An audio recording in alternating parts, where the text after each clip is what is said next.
अब कह नहीं सकते हैं, आप कल्पना करेंगे तो आंख में आंसू आ जाए। जो इनका भक्त था उसके वो पिता थे, तो पिता को गोद में रहकर उद्धार किए हैं और किसी को गोद में लेकर उद्धार नहीं किए हैं। जंगा पर रहकर गोद में रहकर उद्धार किए हैं, साधारण बात है। केवल एक सिद्धांत लेकर, ये हमारे भक्त का पिता है, यानी कि तुम भी अगर भक्त बनोगे तो तुम्हारे पिता के और माता के साथ ऐसा ही व्यवहार करेंगे। ये शास्त्र समझाने के लिए दिया गया है, कथा कहानी नहीं है। तुम लग तो जा, तुम्हारे माता पिता का भी उद्धार होगा।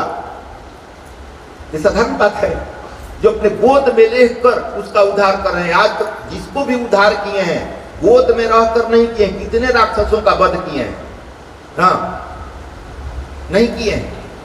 कृष्ण भगवान पूतना का किए थे दूध पीकर, हाँ, लेकिन गोद में रहकर इतना उद्धार करना, इतने दयालु हैं हमारे प्रभु, उसका उद्धार करते हैं। फिर प्रहलाद जी का अपना राज हो जाता है, नीति के अनुसार, सुनीति के अनुसार वो अपना राज का संचालन करते हैं।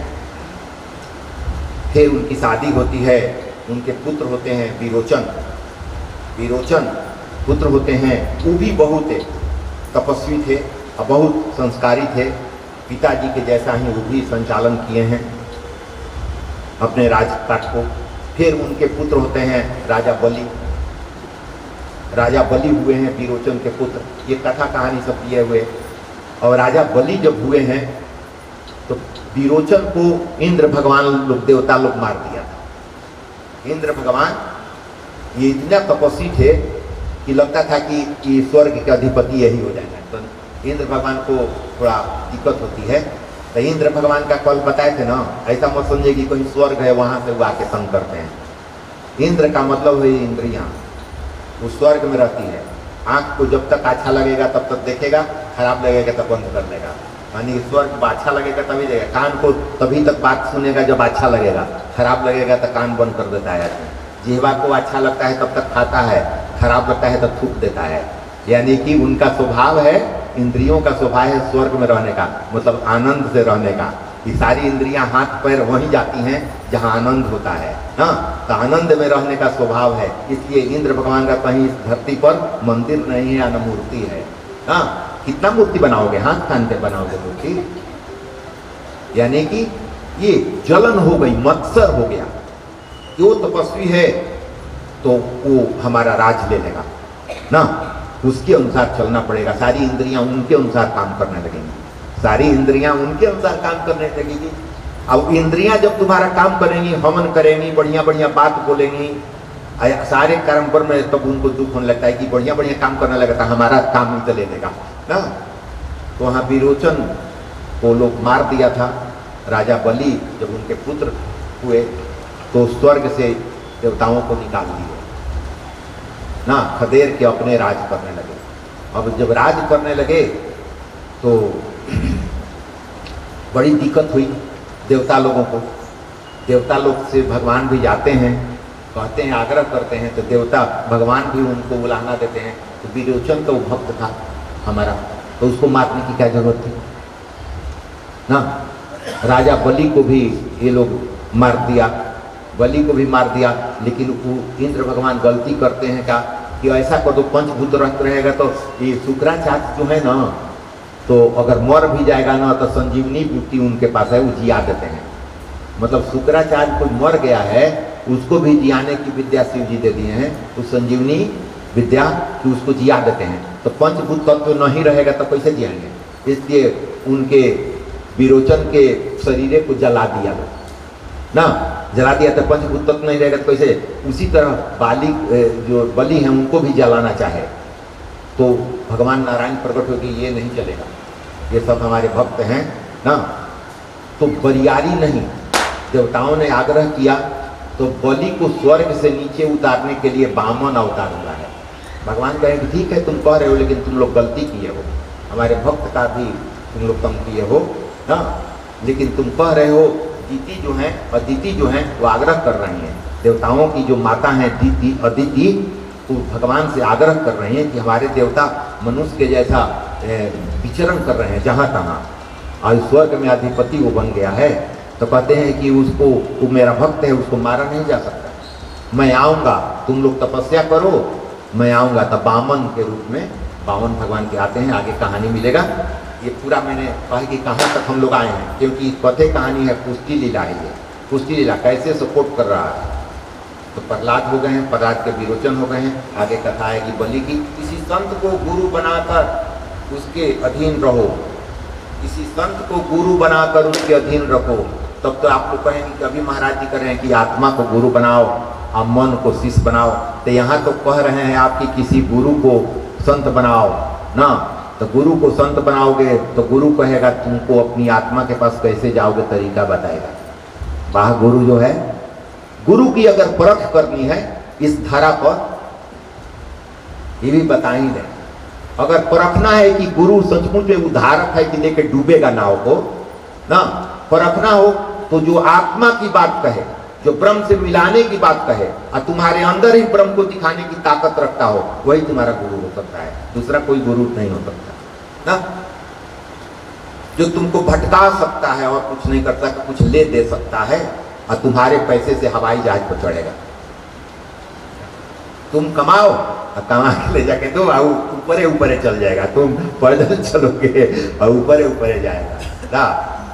तो पर सोच समझ के इच्छा भी लेना है, सोचो ये उधार ले जाएगा वहाँ की डुबा देगा ना ना। तो उससे बढ़िया है डेंगिए पर बैठना, बड़का नाव को छोड़ दो। डेंगी पर बैठोगे तो अपना तो पार कर जाओगे ना। तो अपनी आत्मा को गुरु मन, आत्मा के पास जाओ तो बताता है कि क्या सही है क्या गलत। कोई निर्णय अगर लेना है तो ध्यान करो, आंख बंद करके ध्यान बैठ जाओ, अब पूछो, बताएगा कि क्या सही है क्या गलत, उसके अनुसार चलो। गुरु ही है जो बता दे, संकेत करता है। लेकिन कर्मेंद्रीय ज्ञानी तुम्हारा इतना बरियार है कि उस संकेत को तुम वाइब्रेशन को पकड़ नहीं पाते हो। वो वाइब्रेशन को तुम, साइंस भी कहता है कि इतना हर्ट्ज की फ्रीक्वेंसी वाला कान सुनता है, उसके नीचे वाला को नहीं सुन सकता है, ज़्यादा वाले को नहीं सुन सकता है। और वो आत्मा का फ्रीक्वेंसी बहुत कम होगा, इसलिए सुन नहीं पा रहे हो। तो उस फ्रीक्वेंसी पर, उस आवृत्ति पर सुनने की जब आदत होगी तो आराम से सुन सकते हो। मशीन के जैसा जैसा सुन लिया जाता है। हार्ट बीट आला से सुन लेते हो ना, हार्ट बीट ऐसे नहीं सुनाई दे रहा है, लेकिन लगाओगे तो बुझाएगा कि अरे तो धक धक धक धक कर रहा है, यानी कि कान से नहीं सुनाई देगा कि मशीन से सुनाई देगा। तो उसी तरह जितना एक्सपर्ट हो जाओगे तब समझ में आ जाएगी कि अंदर है। जब तक बुद्धि परमात्मा से विवाह न हो जाए, बुद्धि की परमात्मा से विवाह न हो जाए, तब तक उसे संत के अधीन ही रखो। जब तुम्हारी बुद्धि का विवाह परमात्मा से हो जाए, अगर नहीं होता है तब तक संत के अधीन ही अपने आप को रखो। यानी ये कहा गया है कि जब बुद्धि परमात्मा के में मिल जाए तो तुम स्वतंत्र हो। अब तुम्हारी बुद्धि जो है आत्मा से सारे संकेत लेंगी, क्योंकि आत्मा के बाद बुद्धि ही, मन, बुद्धि के बाद आत्मा ही आती है। पहले भी मैं बता दूंगा क्या, पंचभूत पृथ्वी जल अग्नि वायु आकाश, मन, बुद्धि और अहंकार ना। तो बुद्धि मजबूत पहले भी बताया, शरीर से मजबूत इंद्रियां होती हैं, इंद्रियां से मजबूत मन होता है, मन से मजबूत बुद्धि होती है, बुद्धि से मजबूत आत्मा होती है। तो इस सिलसिला को चैन वाला याद रखोगे, यानी कि बुद्धि तुम्हारी सही हो गई है तो तुम्हारी आत्मा तुमको संकेत देगी, वो बुद्धि पकड़ लेगी और उसके अनुसार तुम काम कर सकते हो। सदगुरु की कृपा के बगैर हर किसी में ईश्वर का दर्शन नहीं हो सकता। अगर सदगुरु की कृपा ना हो तो हर एक वस्तुओं में ईश्वर तुम नहीं देख पाओगे। अच्छा तुम ही कहो ना, यहाँ 4-5 दिन से मैं बोल रहा हूँ, अब लगता होगा कि लगता है कि सचमुच में सब में होंगे। तो कोई आके बताएगा तभी तुमको लगेगा, और नहीं तो तुमको नहीं लगेगा ना। रास्ता चलते चलते नहीं लगेगा, कुछ आके बताएगा, कुछ क्रिया कराएगा ना, तब तुमको विश्वास होगा। इसलिए ये सब कहा गया है ना। शिव जी उमा से कहते हैं बात, उमा माता जी या पार्वती शिव जी की बात चल रही है, कहते हैं अगुण अगुण अरूप अलख अज जोई, भगत प्रेम बस सगुण से होई। शंका हो गई है ना उमा जी को कि रामचंद्र जी सीता जी के खोज में वन में घूम रहे हैं तो ये ब्रह्म है कि ना। तो वही समझा रहे हैं कि उमा विश्वास करो। क्या विश्वास?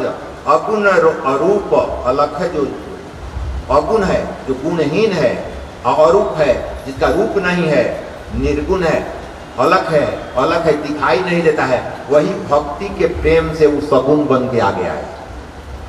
ये जो सगुण रूप तुम देख रही हो चलता फिरता, वो कारण है कि अगुण अरूप अलख अज जोई, अभी तक जो अलख है, दिखाई नहीं दिया है, अगुण है और अरूप है, वो भगत प्रेम, भक्त के प्रेम के कारण सगुण रूप धारण कर लेते हैं ना। मैं शुरू दिन ही कह दिया हूं कि आपके गोद में जो बालक है वो ब्रह्म का ही एक रूप है। उसको साकार ब्रह्म मानकर उसकी सेवा करो, उसको सही शिक्षा दीक्षा दो, सही जगह पहुंचाओ, ये तुम्हारी ड्यूटी खत्म होगी। और पहले ही मैं इसकी पूरी चर्चा कर चुका हूं कि ब्रह्मचर्य के कारण ही ये दोनों सगुण और निर्गुण रूप तुम अनुभव कर सकते हो। अगर अपने शरीर में वीर्य को पचा सकते हो, ब्रह्मचर्य का पालन कर सकते हो, तो तुम्हारे शरीर के अंदर निर्गुण ब्रह्म का आनंद तुम उपभोग कर सकते हो, आनंदित रह सकते हो। वही वीर्य जब बाहर निकालोगे तो वही ब्रह्म सगुण रूप लेके, आकृति लेकर तुम्हारे बालक के रूप में तुम्हारे गोद में खेल सकते हैं। बस अंतर इतना ही है, भेद इतना ही है। तुमको ब्रह्मचर्य के कारण, वीर्य के कारण ही, चाहे सगुण रूप रहे चाहे अगुण रूप रहे, हाँ, तुम्हारी भक्ति के कारण। पद्म ऋषि का उदाहरण दिया हुआ है ना कि वो कपिल मुनि का जन्म हुआ है उनसे।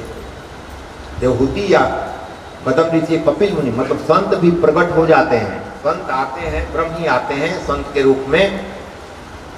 तो इसी के कारण तुम तपस्या करो। अगर संतान की आवश्यकता है तो विवेक से कुछ साधना करो, विचार शुद्ध रखो, ब्रह्मचर्य का पालन करो, उसके बाद तुम्हारे अंदर ब्रह्म आएंगे, वो कुछ अच्छे रूप लेकर आएंगे, तुमको उससे आनंद होगा, समाज को भी आनंद होगा। जब सभी देव सोच रहे थे कि प्रभु कहाँ मिलेंगे, तो शंकर भगवान ने कहा था, हरि व्यापक सर्वत्र समाना, प्रेम ते प्रकट हो ही मैं जाना। कहते हैं कि हरि सर्वत्र हैं, तुम भी खोजो मत कि भगवान कहाँ मिलेंगे, वो सर्वत्र हैं, प्रेम से जहाँ चाहोगे वहीं प्रकट हो जाएंगे।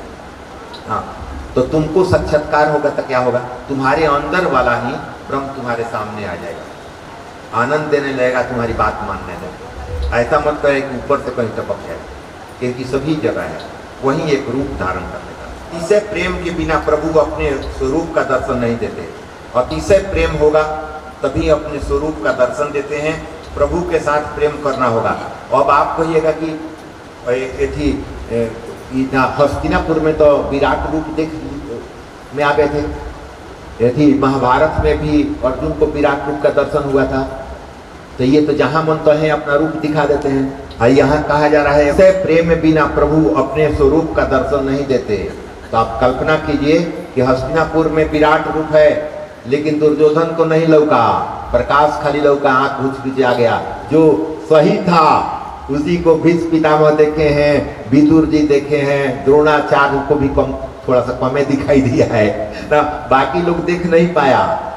और कुरुक्षेत्र के मैदान में भी विराट रूप अर्जुन को लौक रहा है, और वहां संजय जी को लौक रहा है हस्तिनापुर में राजा के पास बैठ के, लेकिन और भीष्म पितामह सब अगल बगल हैं, किसी को लौका नहीं। हाँ, तो जिसको चाहेंगे कि देख ले वही देख सकता है ना, ये प्रमाण मैं दे रहा हूं।